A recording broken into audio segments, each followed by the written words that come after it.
In a row. Welcome back to the Markout Movie Podcast. I'm sorry, Aaron. Go ahead, Brandon. You I'm kick it off. Brandon Spivey. I'm Aaron Whitlow, and we are the Markup Movie Podcasters. Brandon kicked it off. This week we are going to be discussing Captain America, the Winter Soldier. But we have a couple of things to talk about before then. First, I want to mention. First, thank you all for listening and tuning in, or thank you all for watching this. If you're watching this, my TV just turned on and is loading YouTube for no apparent reason whatsoever. Hold on. All right, let me mute this because that was going to be bad. All right. But anyway, um, let's discuss. So, we are going to be. First thing I want to mention is recently, this week, I heard that a wrestler that was in WWA named Logan Legit, he actually passed away from uh, in a car accident. He, as far as I'm understanding, he passed away today. I didn't know him personally, but I know a couple people that work with WWA in Owensboro or Evansville, that area.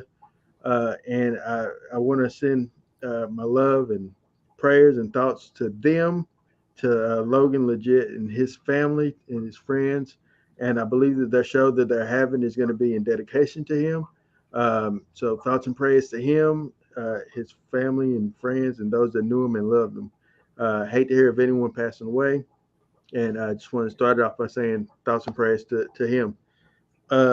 Secondly, talking about, and I saw you share this, the game retires. I want to get your thoughts on Triple H, Paul Levesque, retiring. I mean, what can you say? He literally done it all. I mean, I never was his biggest fan by any means, but I respect him tremendously.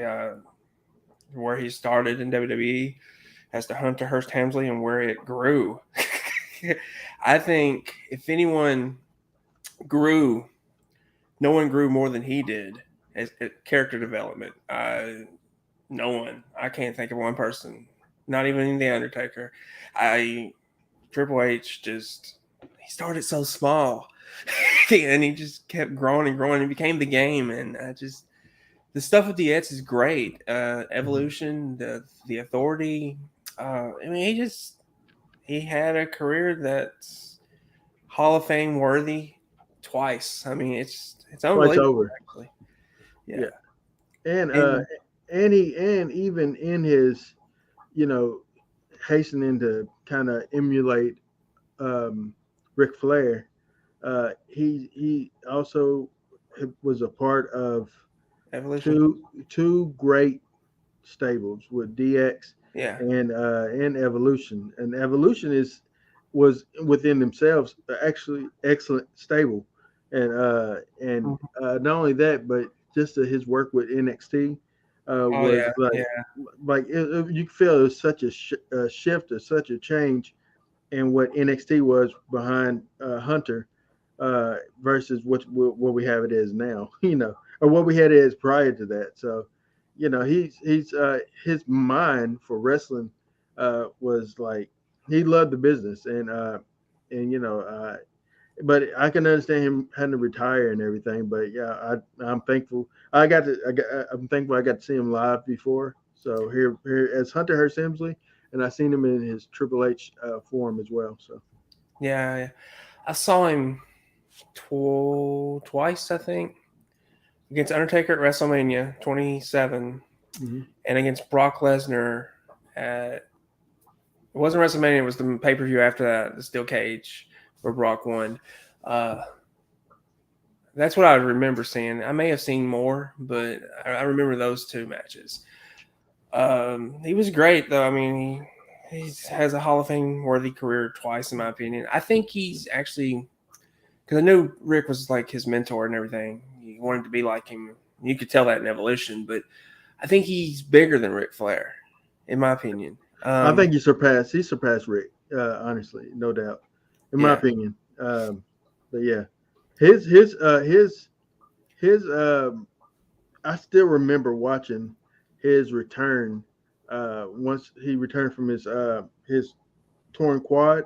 Yeah. I remember watching him when he tore his quad, and I remember watching his return from his quad rehab, and the pop he got, the feeling I felt it, man.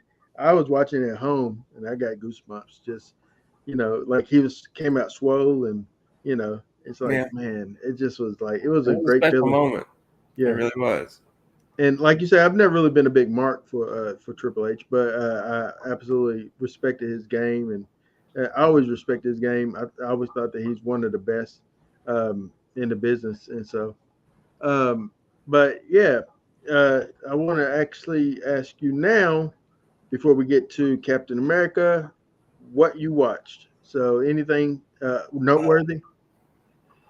Not Jack Reacher. Reacher, the show. I thought that was really good. Movie wise, nothing came out last week. I don't think so. Nah, that's about it. Reacher. Well, I, on the other hand, I've been a bit busy. So, starting with did I mention Turning Red when I watched it? I think you maybe briefly mentioned it last week. Yeah. Maybe. Oh, show wise, I was able to get some screeners for the new Moon Knight Marvel movie show that's on going to be on Disney Plus. I'm not able to talk about it yet because of embargo, but I will. I will discuss it. I should be able to discuss it by next episode. Um, so I'll be able to tell you what I thought about it. But Turning Red, I did enjoy from Disney and Pixar. I thought it was great. The it, I've been vibing off of it ever since seeing it, and I loved it. Uh, I did see Medea Homecoming. I don't know if I mentioned that. Yeah, I gave it a higher ratings than I really thought. Uh, it said later on, I don't feel the same way about it. Kimmy, I thought Kimmy was an excellent movie. It's on HBO Max. It's with Lenny Kravitz's daughter. She's great in it. It's really like almost like a spy or suspense type of movie. The Adam Project was excellent. Ryan Reynolds was great in it. The kid that played little Ryan Reynolds was great. It was a good movie. It was a good movie. I recommend you watch it. And then Cheaper by the Dozen, the new Disney Plus version of Cheaper by the Dozen. I had fun with that movie. I laughed several times, and I'm glad to see just another version of Cheaper by the Dozen. I like the one with Steve Martin. I've never seen the original one from like I don't know, the 50s or 60s. I have no idea when that came out, but that's all I saw. Any questions, Brandon? You saw a lot. I did see a lot. Uh, um, Fuzz says, "Hey." He also says, "Gas is expensive. Don't travel to do a podcast anymore." Facts. Um, and then remote podcasting is good enough. And lastly, the Adam Project is the kind of movie you get in a Happy Meal. Oh, I liked it. I liked it. But then again, I also like Happy Meals. So come at me. we Happy Meals, do you, Aaron? Not lately, but when I was a kid, I was all about some Happy Meals. Yeah. But yeah, all right. Were you ready to get into the meat and potatoes of the podcast Yeah. before the camera cuts off? Captain America: The Winter Soldier. All right, so you know what the year this movie came out? 2014.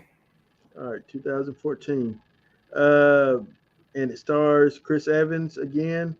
It has Anthony Mackie coming up as Falcon. Uh, we have a little bit of Natasha Romanoff again, aka Scarlett Johansson.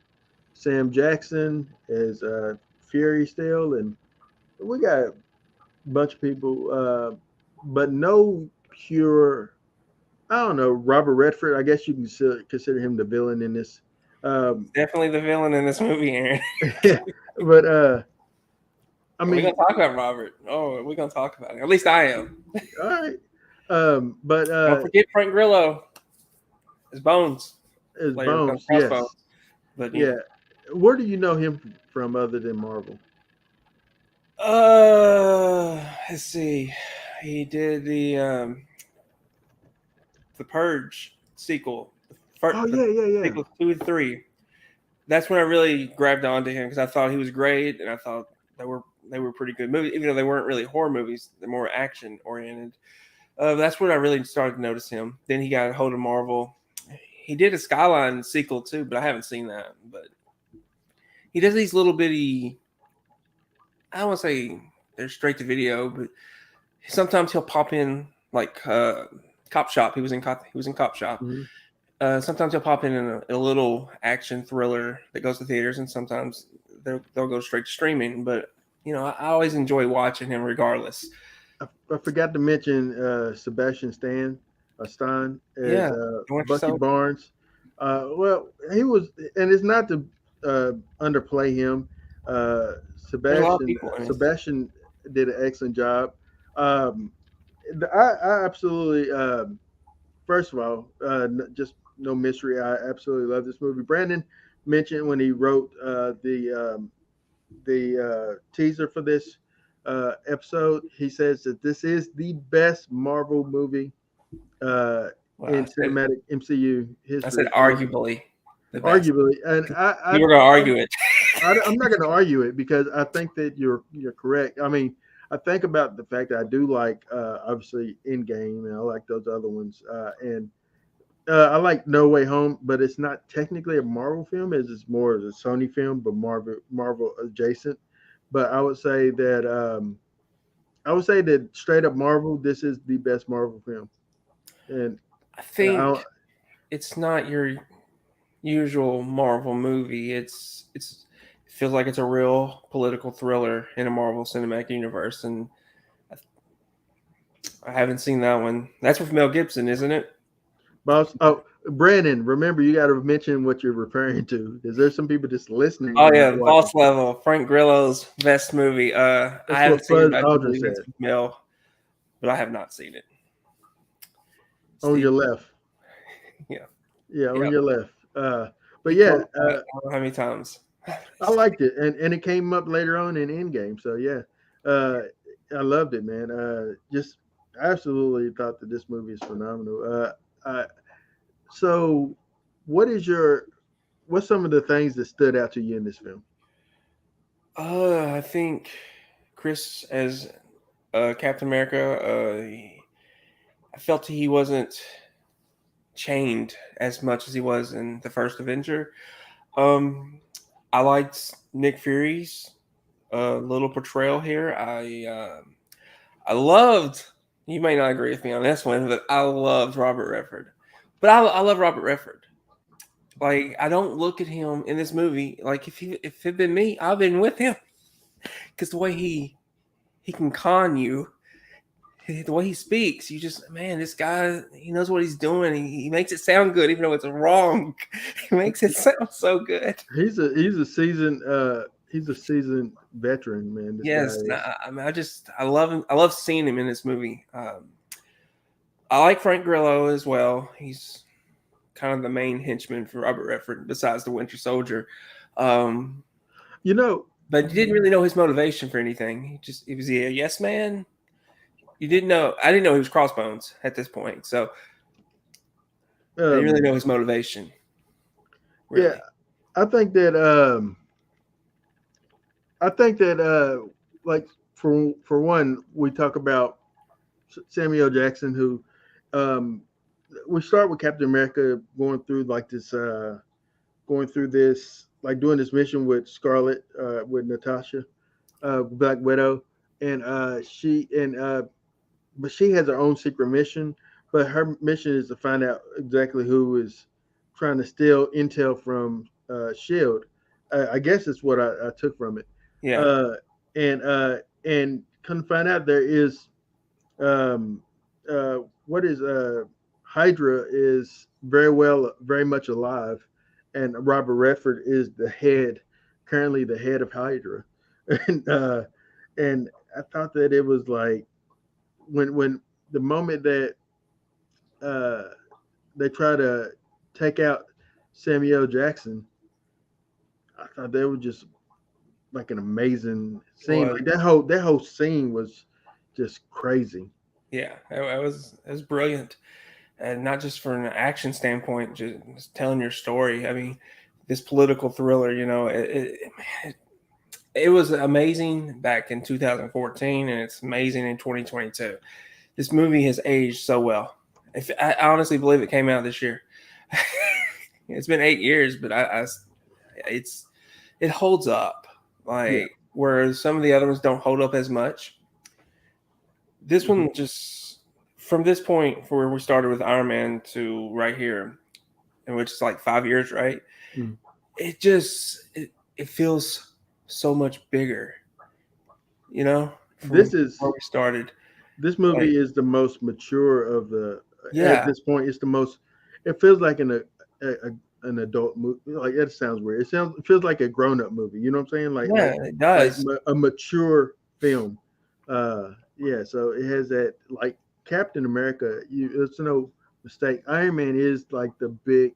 He's the, if you will, he's the HBK of Marvel. He's like the showstopper. He's the Mr. WrestleMania. That's him. And I would say that Captain America would be the hunter of the bunch. He's the meticulous, calculated, like down to business. I mean that like I know we have the DX image, but I'm talking about like just the Yeah, cerebral assassin. That's Hunter. Or you could say it's more of the Winter Soldier, but um, which we got to talk about him as well. But I would even I would say Captain America's more of the Undertaker. mm, You take the dead man character out of it, you straight up Undertaker. you like know, the boss, like yeah, the he's like he don't joke. He gets stuff done. he's business, and Yeah, he's all about uh, like about following orders and things like that. yeah, And my favorite scene in this movie, other than the big car chase scene with Nick Fury, is got to be the elevator scene that was a great with one too. Cap, and he says, "Now, before we start, is there anyone that would like to get off?" You know, because he's about to destroy everyone on Yeah, that elevator. yeah, elevator. It's great, man. Uh, Yeah, I love that scene. I also love the scene where Nick Fury gets shot and in Cap's apartment, and he's chasing the Winter Soldier. That I thought that was great too. It was well shot, well lit. I mean, man, every scene in this movie just it almost stands out. Every single one. I mean, yeah, it didn't do no wrong. I never lost, my sense of interest. attention. Yeah, Didn't check the phone. I was zoned in for the 2 hours and what 10, 15 minutes it was, and I was like, I didn't want it to end. I didn't. I absolutely loved it. and it made But me think that like watching it, I can see why Captain America is as you said the boss. He's the boss. He's the because he had his moral compass is like he will do what he has to do to protect the innocent, to yeah, make sure that you know that Hydra doesn't win. And I love that he has Falcon introduces his BFF Falcon. I would say that we know that Winter Soldier is his best friend for real, yeah. but Falcon becomes a literal wingman for him. And so, what did you think about Anthony Mackie and the Falcon character? Uh, you know, watching it the first time, I didn't know. I remembered him from 8 Mile with Eminem. That's about all I knew about him. But watching this, he impressed me. He impresses me even more. Uh, I will be looking forward to the was it Falcon and Winter Soldier show when Yeah, I actually do get Disney Plus. But I would look forward to it. I would look forward to him eventually becoming Cap in a movie. I know it's happening, and he impressed me. I cared about his character as Falcon. I thought him and Steve Rogers have a nice bond in this movie. It feels authentic. It felt real. It didn't feel fake. And one of my favorite scenes between them is actually when Falcon says, he's going to be there. You're going to have to take him out. He's not the same guy you remember. He doesn't know who you are. And Steve's like, I want to save him. He will remember. He's determined to have him remember who he was, that they were friends. So this movie also deals with a lot of PTSD. yeah, So did Iron Man 3. It did as well, with him trying to figure out how to live life after coming back from that falling from the sky and taking on aliens. He's like Iron Man. Tony was still trying to cope with that. In this movie, we have Anthony Mackie, Falcon, who uh, works. He helps in like a support group for people suffering from PTSD, soldiers rather. And then you have on the flip side of that, Winter Soldier, who, for all intents and purposes, is suffering from PTSD in an extreme form. Plus, suffering from being like he's MIA or POW. Like he was a guy that's been uh, experimented on, created to be a soldier against his will. He is essentially a killing machine, not because he desires to be one, but because he was made to be that. yeah, And he has no free will. He's a slave to Robert Redford, so um, who is in themselves Hydra. So yeah, what's your thoughts on Sebastian Stan? I mean, I love Bucky, like hands down. He's who I really wanted to be the new Cap. When I first saw I knew that Steve eventually he walked away from it, and there was two versions. I know that Falcon becomes Cap and Bucky becomes Cap, and I was kind of hoping Bucky would from the first Avenger, but I know I'm kind of cool with the Winter Soldiers. I'm kind of cool with that. I think Sebastian did a great job here. I loved him in First Avenger. I love him more in this, and I know what's coming. So it's just gonna be a pleasure to see how he changes with each performance. How he grows, and I think he's one of the few that have a huge story arc by not being the main Guy, player. yeah. You know, and I look forward to everything he does. I think he's a tremendous actor, and I love him as Bucky / the Winter Soldier. I thought he did great. Gave Maria Motors. Yeah, you got to miss Bucky. Miss Bucky, huh? What? Who's Miss? Who's Miss? Are you saying you miss Bucky? You talking to me or you talking to somebody else? I'm talking to you. No, I didn't say I miss Bucky. I just said I love Bucky.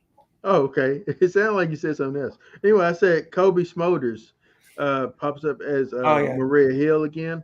Uh, she, I want her to eventually get a bigger part, like in another movie. Because I think that um, I like her. I like her as an actress, and she's like Nick Fury's right hand person after obviously Agent what he died. Come on, what's his Colson. name? Coulson, yeah, Agent Coulson. So um, I want her to get a bigger role, but I think she did in this. Like she's like there's some people have information that needs to know information. She's one of those that need to know the information. Scarlet has information that Cap didn't have, but Yep. he didn't need to know that information at the time. But none of them know what none of them know what Fury knows and Hill. So those two, like they know, they like pretty much up there. Like their clearance level is like up. Well, obviously, Fury has the highest clearance level. So Or does he? or does he? Well, he got locked out by Robert Redford. So Yeah, I'm going to just call him Robert Redford. That's fine. He's such a great villain, but he's so, like you say, he's so smooth with it. he He's like is. he really feels like a villain. He's not evil and maniacal. He's like, yeah, I'm just, this is what's best for the nation. We know what's best Yeah, for the nation.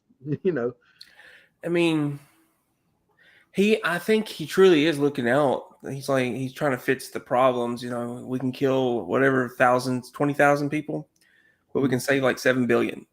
You know, is that what essentially what Thanos does though? Like, or yeah, yeah, he does on a grander scale though. yeah. Um, So I mean, it's collateral damage, and he's okay with collateral damage. Nick Fury, on the other hand, is not okay with it. So I mean, I thought Robert played it well. I mean, perfectly, honestly. You know, he's one of those thinking villains. Like also, Civil War has another thinking villain, very smart villain that doesn't have to use brute force. I like those type of villains actually. I know a lot of people. Well, I'm not gonna say a lot. I know there are some people who had problems with the villain in Civil War, and we'll get to it. I'm sure people had problems with Pierce, well, aka it's Robert Redford. something But about villains that outwit you, yeah, that are scarier. Like if you think about it, like Lex Luthor. Think about Joker. I'm thinking mainly about Heath's Joker. He was so witty and so ahead of you, uh, and you didn't even like and you play right into his trap, and you know, and it's scarier because he's like he was nonchalant about, okay, I kill you if it's what has to happen. You know, it's like it was like it doesn't really matter to him, but it wasn't like, you know, like if you think about Bane, or you think, well, although he was a bit of an intellectual as well, but if you think about like someone that's like, uh, think about the dude from Iron Man 2, Mickey Rourke's character. He was brute force, yeah, you know. He was like smashing and boom, boom, boom, boom, boom.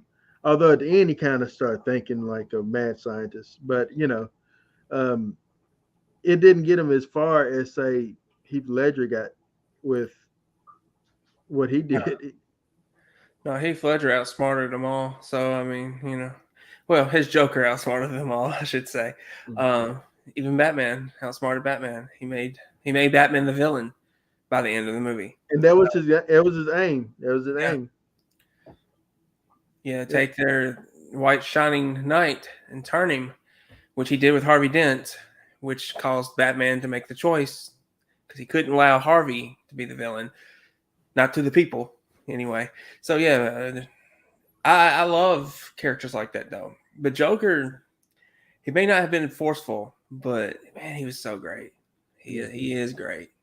But yeah, so But with Robert Redford, his character in this movie, he was a villain that Alexander Pierce yeah, is his name. Pierce was a villain that felt somewhat presidential. I believe, like you truly believe that Nick Fury was his friend, but also he didn't mind killing Nick Fury uh, in hopes to have Hydra succeed. Uh, and uh, and he says to Nick Fury, "Did you get the flowers I sent you?" You know, when he walked in, it's like he was shocked by seeing him, but then he wouldn't allow him to know that he's shocked by seeing him. You know, he says, "Did you get the flowers I sent you?" So I thought that was a great line. I picked that up this time around watching it. So yeah, yeah, it was a great line. It was overall, I mean, it was overall really good performances from everyone. I feel like this movie has the most meat. I keep saying meat. That Marvel doesn't have a lot of meat, but I feel like this one had a lot, and you know that's why I really consider it the best one. And there's all. I mean, obviously, I like majority of the Marvel movies, but there's something special about the Winter Soldier. It didn't just feel like another MCU movie. It felt different, and I still say that to this day. It feels different than most, but you know, it's just how I feel about it. All right. So that's what I'm gonna do. I'm gonna pose that as a question. So is the Winter Soldier the best Marvel movie? And if you're watching right now, you want to comment, please comment. Let me know. Or do you feel that Black Panther is the best Marvel movie? Do you feel that I'm trying to think of Ragnarok, perhaps? I've seen somebody says that Thor Ragnarok is their favorite Marvel film. Is it strangely? Could it be Doctor Strange for some people? I wouldn't know of anyone that thinks that. But I mean, it could be. I mean, it was fun watch. It was a fun watch, but when I initially saw it, but it wasn't the best. I I have a think. question for you though. Yeah, Not yeah. really. Go ahead. I know a lot of people could want to say Endgame was the best, but did you like Endgame better than you did Infinity War? Wait a minute. Fuzz Aldrin says the best Marvel movie was Iron Man 1. I can't agree. I can't. You can't agree. I can't. He says he can't agree. I think that it's top five Marvel film, but I don't think there's number one. I think number one would be Winter Soldier. I think I that I I would put think it in it's my in the top running. 10. You think it's top 10? It doesn't make you five. I don't think so. I think Ooh, there's a few other. I like Guardians better. it sounds like we have a list in the future. I mean, I don't have it on top of my head or anything, but No, I no, do no. like Guardians better. I like Civil War better. Thor Ragnarok better. You know, there's a few others. Black Panther better. But what was your question? Um, there's no Marvel without Iron Man 1. Well, today there's no Marvel without Spider-Man. So This is true. This is true. Brandon, another point for Brandon because they didn't. So, like, if it wasn't for honestly, if it was, I'm gonna just kick it back to say if it wasn't for X-Men back in '90 whatever, whenever it came out, '95 or '94 or whatever, it that was was 2000, man. no 2000. the very first X-Men movie was that Mm-hmm. 2000. I Mm-hmm. felt like it's older than that. So Now, so Blade uh was. I think so Blade was the actual first Marvel comic book made. so Blade was in the '90s. Yeah. And then obviously we had Superman. I'm thinking DC, but Superman. And then we had Batman, but there wasn't really big. Then you have Blade, and then you have eventually X-Men Yeah. started the resurgence of Marvel movies or Marvel properties. Um, and so I think give it to X-Men more than Blade in a sense because I don't think that I never thought of Blade as Marvel at the time. I never thought of Blade as a Marvel character, as I thought it was just like a vampire film. That's what I thought about it is. I But can see that. X-Men I always completely associated with Marvel, even though it wasn't. You know what I'm saying? Same with Spider-Man, Tobey Maguire. I always associated it with Marvel, and so I think you got to give love to those films that because if it was for that spark of people liking those, I don't think that we would have an MCU today. Yeah, I mean that's true. I mean it's true. If they But would have sold them to Sony and Fox, you wouldn't have an MCU. Buzz, come on, man! Iron Man launched the biggest franchise in the world. Y'all bugging. Yes, it may have launched it. Doesn't mean it's the best one. This is true. This is true. Hey, But you it, can't you argue know, with that. But I'm what was not your arguing question? that it was the first technical MCU film. I'm just saying I don't think it's the best MCU film. No, like something that I watch over and over again is Guardians of the Galaxy. I don't watch Iron Man over and over again. I'm just saying, 'cause I just love Guardians that much. I just thought it's such a fun movie. I never get bored with that movie. But um, what was your question though? Me or Buzz? Yours. Buzz. Oh yeah, I was asking if you thought Endgame was better than Infinity War. Did I think Endgame was better than Infinity War? It's hard to say that because I feel like you need both of them in order to tell the complete Oh, you story. definitely need both. But I think that yeah, I think that Endgame. is better because it it ends in such a way. I don't know, man, because the way that Infinity War ended was like it it made you feel hurt. The way that, I'm not saying that Endgame doesn't, but like with the snap, and then people started like dusting away, and you don't know what that means. You're like, oh my goodness, what is going on? And I'm like, did they literally just kill all their properties?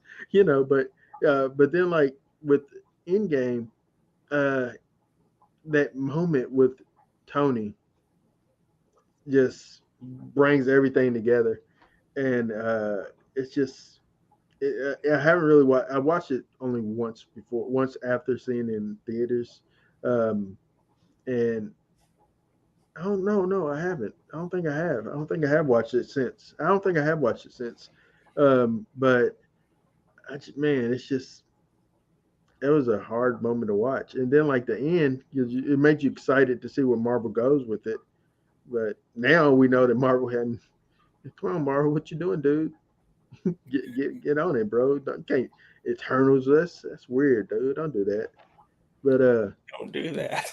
don't.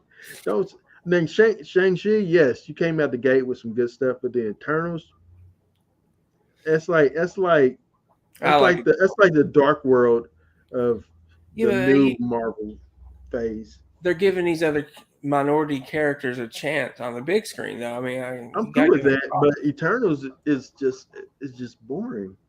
I am not looking forward to when we get to watch it that again. I'm not looking forward to that one. I am. I'm looking forward to. I liked it myself. So, But so Winter Soldier, you say is the best Marvel movie in your opinion? I think it is. I mean, What is it about it that makes it the best for you? I think for me, it's just the aspect of it. It feels like, and I hate to say it because I'm probably gonna upset people, but it You feels like mean a real movie. when you say people, you mean Fuzz? You know, upset Fuzz. No, no, I'm not talking about fuzz. I'm talking about actual, you know, majority of the MCU fan base.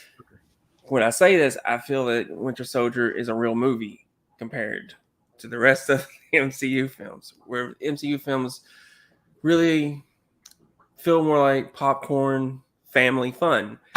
This one felt like a legit real movie. Yeah, And I don't it mean does. any disrespect. It feels cinematic. It feels like man that chase scene, and it's the Russo brothers that did this one, right? Yeah, Um, the chase scene by itself was like amazing. You know, like that you felt man they are trying to kill Nick Fury, and then like when you see the Winter Soldier standing there, uh, and then like when he gets shot, and then like the hospital scene, like I remember watching that thinking, oh, they just killed Nick Fury. I didn't, I never thought, well, he ain't dead, because I just think about seeing it at the time. You're like, oh, they just killed him. but at the time they were teasing a lot of deaths as well, so his hasn't come to pass yet. But Yeah. I feel it's probably coming sooner than later, though. I mean, with his age and everything. Yeah, I think like that's why I said it's about time they're going to pass over the director to. I say Hill is the next in line to do it because Agent Coulson is gone for sure. We got Guardians next. I can't wait. Yeah, I was But looking it up. I think we got Guardians 1 and 2 next. As far as timeline goes, I yeah, don't know. You can look it up yourself, but no, you're right. I'm looking right at it. It's Guardians 1, 2, and then we got Age of Ultron. yeah. Which I let's did talk. not We did. know that was Let's the actual timeline for I didn't know it was back to back like that. let's talk about uh, the let's talk about the you know end credit scene. We get a look at the Scarlet Witch and also the Silver Surfer. Is that what his name? What's his name? What's his name? What is this? It's been I did want to say better, but I can't I think. want to say his name's Silver Surfer. No, no, that's the Fantastic Four Oh, uh, villain. Fudge, you got it. Anybody watching, Fuzz listening? left. We didn't Fuzz, pick Iron Man. Fuzz says, man, younger, don't do that to Iron Man, bro. I'm out, homie. No, I can't remember him. He's like the Flash, right? I mean, Quicksilver. yeah. Yeah. So, now I don't mind him, but X-Men did it better with his character. Yeah. Which it's Magneto's son and daughter. Of course, they didn't put that in the MCU, but that's who it is comic book wise. I love Scarlet Witch though, but I didn't really care for them in Age of Ultron, and I didn't really know who they were at the end credit scene. So going back and watch, I actually forgot they were in it. Yeah, me too. Credit scene. So I was like, oh, that's cool. That's interesting. Setting up Age of Ultron. Which I think is probably the least favorite Avengers film. Yeah, I would say that's. I would say the majority feel that way because it's really hard to top the first one. Just them coming together and Infinity War and Endgame. I mean, you can't really top that with Age of Ultron. We get in Ultron. We at least get Vision. I think that's where we get Vision. Yeah, and you also get Captain America and Iron Man really button heads, which leads to Civil War. Yeah, I can't wait for it though. I can't because it's all leading to something. Yeah, I love everything. Nothing in these next few movies is like throwaway. Everything, even the Guardians. At least Guardians of the Galaxy, the first one, has the Tesseract. So no, it's the Infinity. It's one of the stones. I forget which one it is. I thought it was the Tesseract, but I might be wrong on that. On what stone it is. Well, in my opinion, I don't think we get any more throwaway movies. Period. That I can remember. I mean, I know you don't like Black Widow as much or Eternals, but I wouldn't say they're throwaway. No, it's not throwaway because at least Black Widow gives me, the new Widow. So, and that's y'all plucked Iron Man, and now you need a fact checker. You're better than that. Thank you. I appreciate that. Thank you for staying with us. I love you, Fuzz. Seriously. But Fuzz is like unofficially like the third host of this podcast. I love it. But he's here. He's like loyal too, man. So that's awesome. But yeah. What were we saying though? Yeah. So we got a good slate coming up. I guess we can go ahead and give our marks.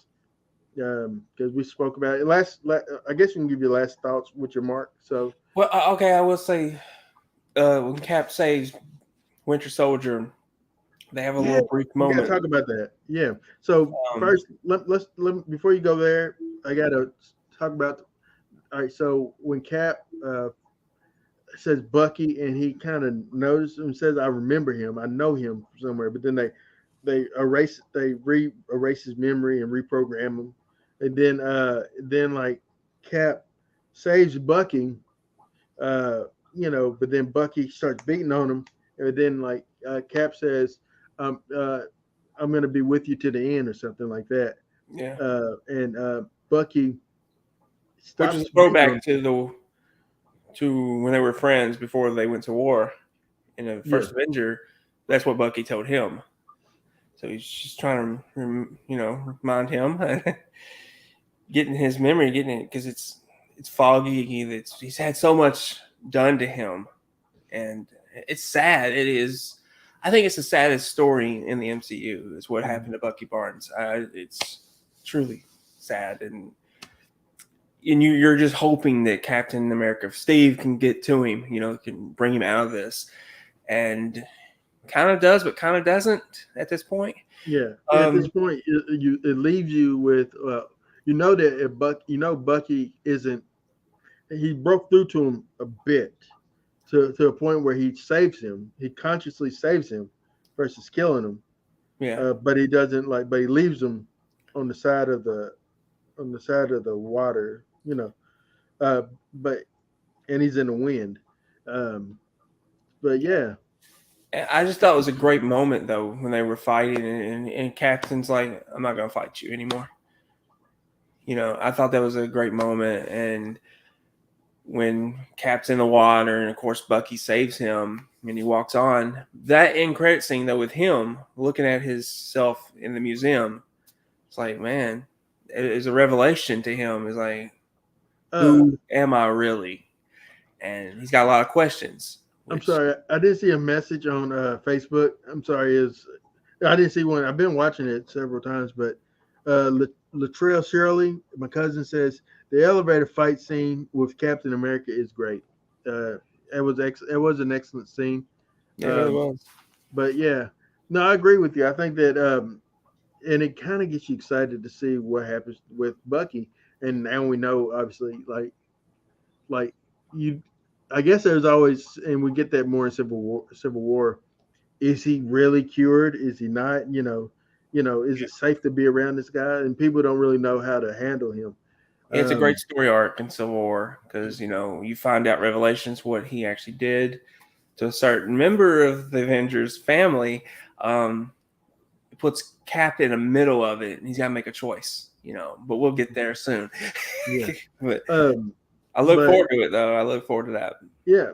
But yeah, I'm ready to give our marks. While we still have battery. So Shocking, shocking. yeah, I'm gonna give this movie 5 markouts out of 5. I absolutely think that it was an excellent film. It's the best Marvel film that there is. Just not because of just the action and everything, but story wise, the story is engaging.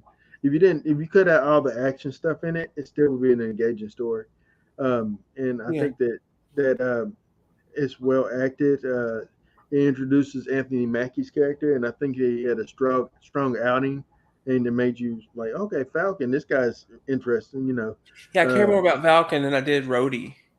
yeah, yes, yeah. And it's not a shot at Iron Man, Fuzz. I'm just saying I cared more about his sidekick character. But uh, Buzz is gonna come at you. He's gonna say, "Let's go, Brandon," and mean you. Uh, but, I'm just saying I cared more. I thought his character was written better. I'll put it that way. yeah. Um, but one person we did not talk about was really Black Widow. And did you like her in this movie? Before I give my marks, Um, yeah. I mean, it seemed like her and Steve flirted with an idea of a relationship, but just that's how she played it off. But um, I mean, she was just okay. I guess it's not her strongest outing to me. I mean, it was okay, but it wasn't. Sadly to say, I really wasn't invested in her as much as I was Steve, or as much as I was Anthony Mackie, or as much as I was anyone else.